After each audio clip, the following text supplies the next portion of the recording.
South African police have arrested 31 students at Wits University in Johannesburg as protests demanding free tertiary education turned violent. The protests were sparked by the government announcing that it will have to increase university fees. André-Pierre du Plessis has this report.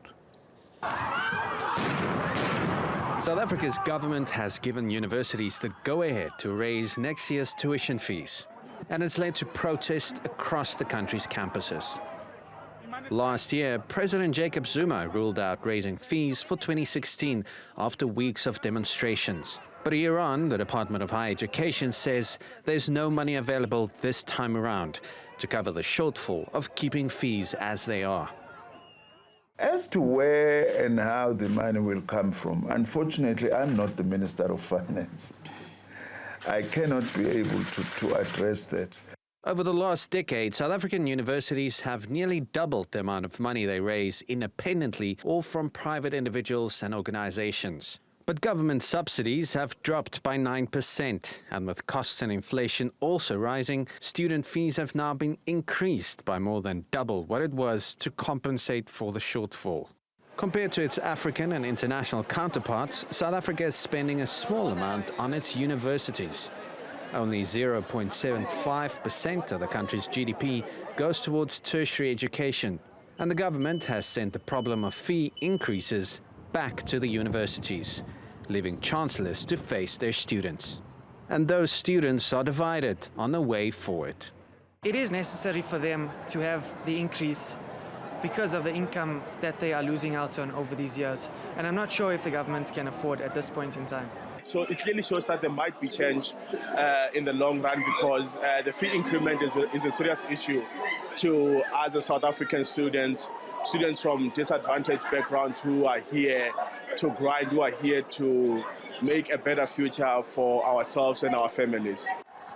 A deep-rooted economic and racial divide still remains in the country a generation after the end of apartheid.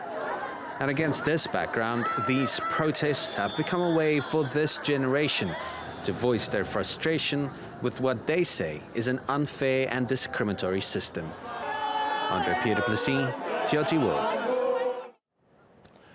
Well, joining me now is one of the people detained during the peaceful protest on the Wits campus in Johannesburg, Mohammed Jameel Abdulla.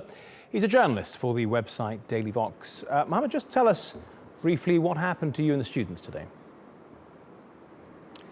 So today what happened was students arrived on campus in the early hours of the morning and began what they call a university shutdown.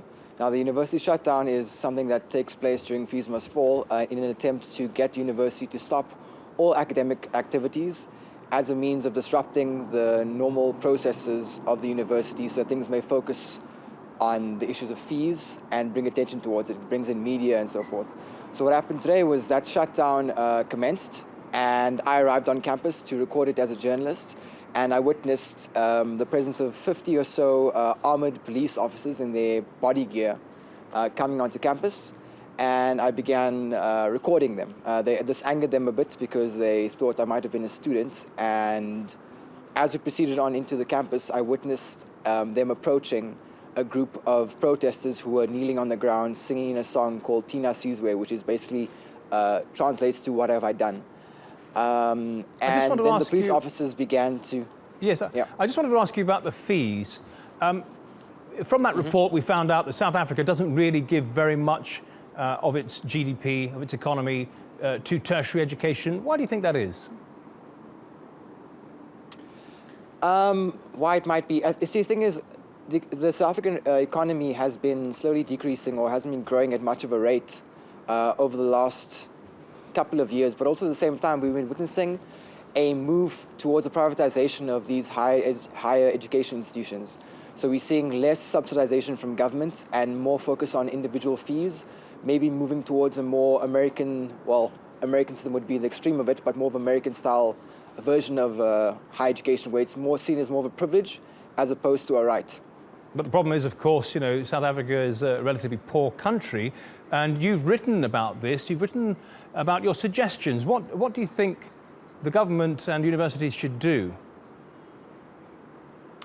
So, see, the thing is, at this point in time, there's quite a divide about what people are calling for in terms of free education. There's free education for all, which is entirely subsidized or entirely found without fees playing a part at all. And then there's the issue of free education for the poor, which would mean that it's entirely subsidized for a certain band of individuals, and then above a certain economic or wealth threshold, people would pay. So that debate is still live. What I've been saying in terms of my caucus of individuals has been that free education, whether for the poor, should be a short-term thing that is possible to happen right now. And this could happen by subsidizing the top 10% of individuals in terms of tax bracket. I also think, following from Piketty, looking at the idea of inheritance taxes and looking at the idea of taxing wealth as an asset should also be something that should be looked at in terms of redistributive justice. But this is still a live debate, and also there's not enough data at this point in time to assess what is most manageable. Mohammed Jameel Abdulla, thank you very much for joining us.